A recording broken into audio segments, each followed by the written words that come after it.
Intro. Ce match a montré ce qu'est un vrai coach.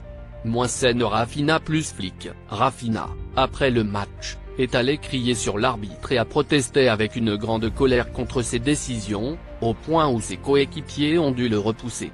La presse espagnole a demandé à Flick, que s'est-il passé entre Raphinha et l'arbitre ? Flick a répondu avec sagesse, rien ne s'est passé avec l'arbitre. Raphinha me criait au visage. Flick a ajouté qu'il n'aime pas parler des arbitres, peu importe ce qui arrive. Ce n'est pas son travail. C'est comme quand ton père résout tes problèmes devant le directeur, mais à la maison, c'est toi qui assumes les conséquences. Moins Flick, le père calme. Flick est un entraîneur mature. Il sait gérer les problèmes, protéger ses joueurs et ne donner aucune prise aux médias. Lors de son arrivée, il a envoyé des messages à Pedri et Lamine Yamal en espagnol pour leur souhaiter bonne chance. Dans le vestiaire, il est calme mais ferme, la ponctualité est essentielle, être à l'heure signifie arriver 5 minutes en avance.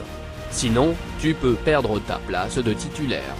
Il consulte régulièrement ses joueurs, connaît leur état physique et ajuste ses décisions en conséquence, comme lorsqu'il a décidé de laisser Raphinha se reposer après avoir parlé avec lui.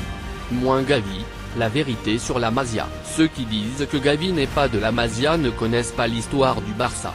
Gavi est originaire de Séville, mais c'est au Betis que Barcelone l'a repéré.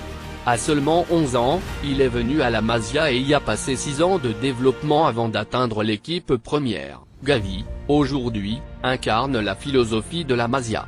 Il a prouvé qu'on peut venir d'ailleurs et appartenir à cette grande famille. Moins conclusion. Ce Barça renaît, avec des leaders comme Flick et des jeunes comme Gavi. Il ne faut pas cligner des yeux.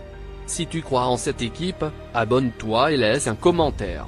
C'était Barcelone News, à très vite pour un nouveau débrief foot.